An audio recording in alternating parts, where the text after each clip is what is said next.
നരേന്ദ്രമോദി പഞ്ചാബിലെ ആദംപൂർ വ്യോമതാവളത്തിലെ അപ്രതീക്ഷിത സന്ദർശനം രാജ്യത്തെ മുഴുവൻ നടുക്കിയിരിക്കുകയാണ്.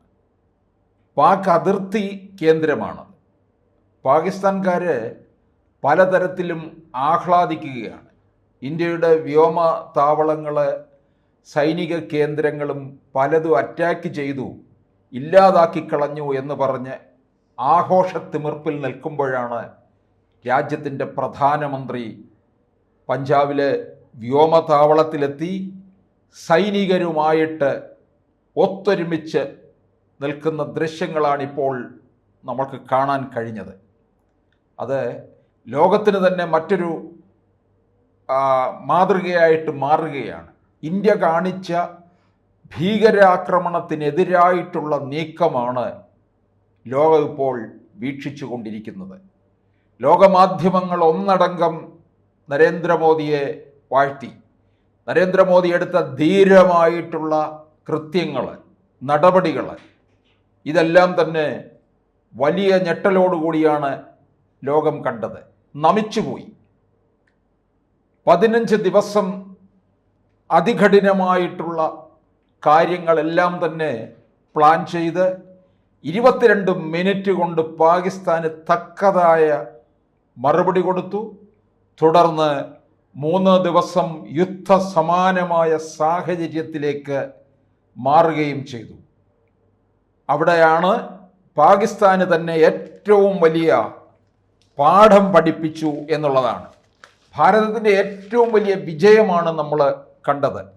ഭീകരതയ്ക്കെതിരായ പോരാട്ടം സംബന്ധിച്ച നിലപാട് പൂർണ്ണമായി അമേരിക്കയെ കൊണ്ട് അംഗീകരിപ്പിക്കാൻ കഴിഞ്ഞു എന്നുള്ളതാണ്.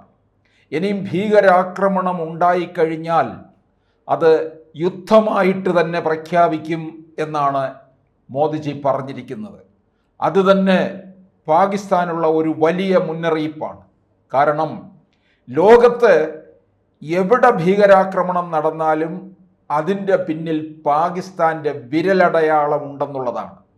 അതുകൊണ്ട് തന്നെയാണ് പാകിസ്ഥാന് തക്കതായ തിരിച്ചടി കൊടുത്തിരിക്കുന്നത്.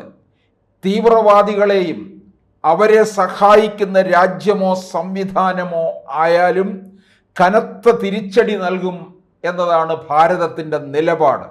അതിന് മാറ്റമില്ല. ഭീകരതയ്ക്കും ആക്രമണത്തിനും എതിരായ നിലപാടിലെ വ്യക്തമായ മാറ്റമാണ് ഇത്. ഏത് ഭീകരാക്രമണത്തിനും ഉത്തരവാദിയായിട്ട് പാകിസ്ഥാനെ തന്നെ കാണുമെന്നും തിരിച്ചടിക്കുമെന്നുമുള്ള നിലപാട് അംഗീകരിക്കപ്പെട്ടിരിക്കുന്നു. ഭീകരവിരുദ്ധ പ്രവർത്തനത്തിൽ ഭാരതത്തിനുള്ള ഒരു ആഗോള അംഗീകാരം കൂടിയാണ് കിട്ടിയിരിക്കുന്നത്. കഴിഞ്ഞ ദിവസം നരേന്ദ്രമോദി രാഷ്ട്രത്തോട് സംബോധന ചെയ്യുകയുണ്ടായി. 22 മിനിറ്റ് അളന്നു കുറിച്ച് ചിട്ടപ്പെടുത്തിയ വാക്കുകളാണ് കാര്യങ്ങൾ കൃത്യമായിട്ട് പറഞ്ഞിരുന്നത്. ഒരു ബുദ്ധ പൗർണമി ദിവസം തന്നെയായിരുന്നു രാഷ്ട്രത്തോട് അദ്ദേഹം അഡ്രസ്സ് ചെയ്തത്. നമ്മൾ ഭീകരതയ്ക്കെതിരെയാണ് ഒന്നിച്ചു നിൽക്കാൻ കഴിഞ്ഞു എന്നാണ് അദ്ദേഹം എല്ലാവരോടും പറഞ്ഞിരിക്കുന്നത്.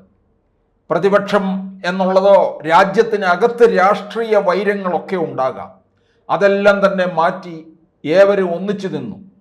എന്നും ഭീകരതയുടെ യൂണിവേഴ്സിറ്റി ആയിട്ട് നിൽക്കുന്ന പാകിസ്ഥാനെതിരെ ആഞ്ഞടിക്കാനും അവർക്ക് ഇനിയും ഒരു തരത്തിലും ഇന്ത്യയോടെ കളിക്കാൻ ശേഷിയില്ലാത്ത തരത്തിലേക്ക് കാര്യങ്ങൾ മാറ്റി.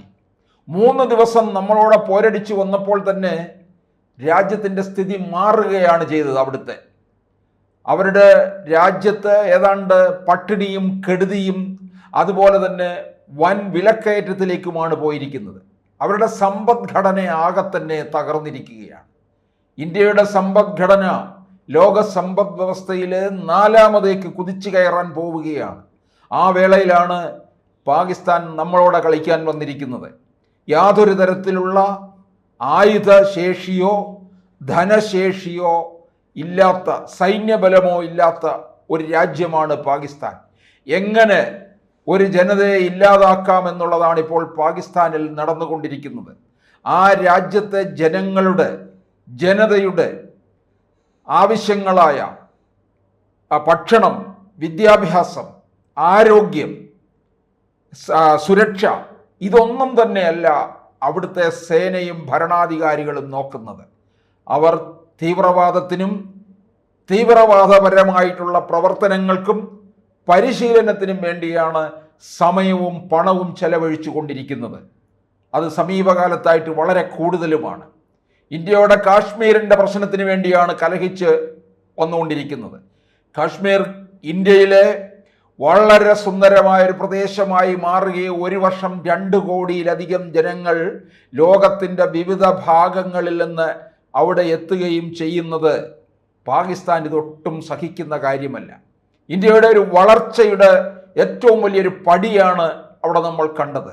അതിനെ തകർക്കാനാണ് പാകിസ്ഥാൻ ഇറങ്ങിത്തിരിച്ചത്.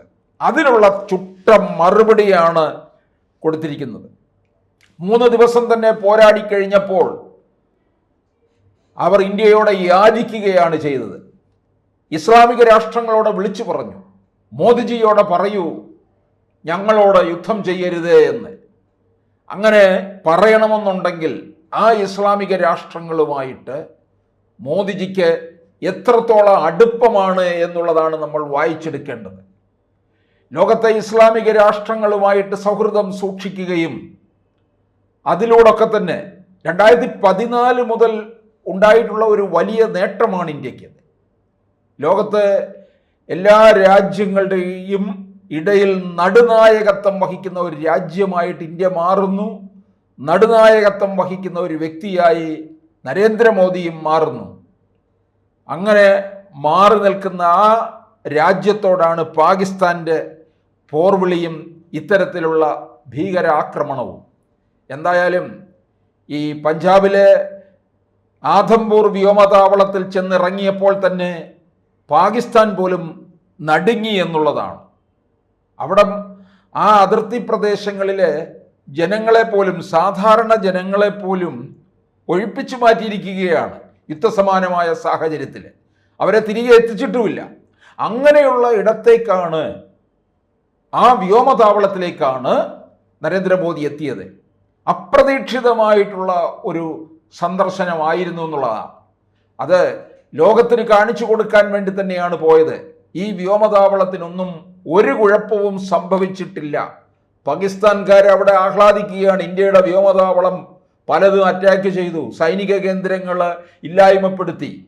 പാകിസ്ഥാൻ ഭരണാധികാരികൾക്കും സേനയ്ക്കും അവിടെ പാക് ജനതയുടെ ഇടയിൽ എന്തെങ്കിലും തരത്തിലുള്ള അംഗീകാരം വേണ്ടേ?